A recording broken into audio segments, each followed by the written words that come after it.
कभी किसी इंसान को ना कभी दोबारा दोस्त बनाना, ना उसको कभी जिंदगी में वापस आने देना। जिसने या तो आपके किरदार पे उंगली उठाई हो, जिसने आपके रिश्तों को खराब करने की कोशिश की हो, या फिर जिसने आपके फाइनेंशियल आपकी प्रॉब्लम्स चल रही थी उसमें आपका मजाक उड़ाया हो, या फिर आपको बर्बाद करने की कोशिश की हो। अगर इन सिचुएशन में कोई भी इंसान कभी भी था, तो बाद में चाहे वो लाख माफी मांगे, वो नाकों से गिड़गिड़ाए, वो आपके पैरों में गिर जाए, उसको अपनी जिंदगी में वापस कभी मत लेके आना, क्योंकि सांप भले ही डसे ना, लेकिन जहर उसके पास हमेशा होता है। जिंदगी तब और आसान हो जाती है जब आप हर परिस्थिति में भगवान से मेरे साथ ही ऐसा क्यों पूछने की बजाय ये पूछने लग जाते हैं कि इस परिस्थिति से ए भगवान आपने मुझे क्या शिक्षा देने के लिए इस सिचुएशन को दिया। क्योंकि हर परिस्थिति जीवन में कुछ ना कुछ नई सीख लेकर के आती है, और उस सीख को पकड़िए और अपने जीवन में उसका इस्तेमाल कीजिए। रिश्ते में सबसे बड़ी चीज जो मायने रखती है ना, वो इज्जत होती है। अगर आपने इज्जत नहीं दी, वो कहते हैं ना, मांगा हुआ वक्त और मांगी हुई कद्र आपको कभी सुख नहीं दे सकती। अगर आपको कद्र करनी आती है, इज्जत देनी आती है, वक्त देना आता है, तो आपका रिश्ता कभी नहीं टूटेगा।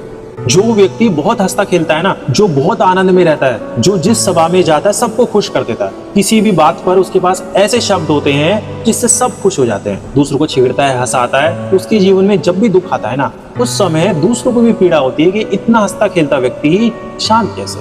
कभी कभी इसीलिए भी कुछ करने का मन नहीं करता, क्योंकि कोई हमसे ये कहने वाला नहीं है कि तुम बहुत अच्छा कर रहे हो, कोई हमारी कामयाबी पे मुस्कुराने वाला नहीं है, कोई हमारी जीत में हमें गले लगाने वाला नहीं है, हमारी मेहनत पे हमारी तारीफ की लड़ी लगाने वाला कोई नहीं है।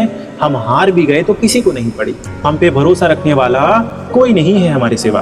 पर किसी और का होना जरूरी है क्या? तारीफों के ना होने से हमारी जीत अधूरी है क्या? फूल की कली को अंदाजा होता है अपनी खुशबू का, फूल की कली को अंदाजा होता है खुशबू का, इसीलिए तो वो खिलती है। चांद दुनिया से नहीं जलता, ये दुनिया चांद से जलती है। रिश्ते में सिर्फ तोहफे ही सब कुछ नहीं होते, क्योंकि वक्त देने वाला हमेशा तोहफे देने वाले से बेहतर होता है।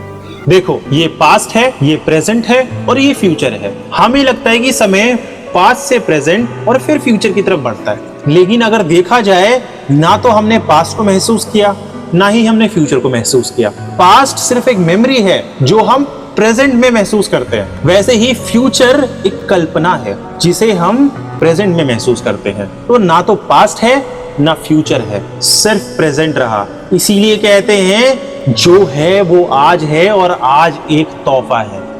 अगर अपनी जिंदगी में सफल होना है, कामयाब होना है, तो 100 बार गिरो, फिर से उठो, अपने लक्ष्य की तरफ चलो, अपने लक्ष्य को प्राप्त करो। निराश होना, हताश होना, ये हमारे जीवन में नहीं होना चाहिए। झूठी महफिलों में जाने से बेहतर तो ये है कि तुम सच्चे होकर अकेले वक्त बिताओ। डिसीजन से एक बहुत ही प्यारी चीज सीखी मैंने लाइफ में। हर मोड़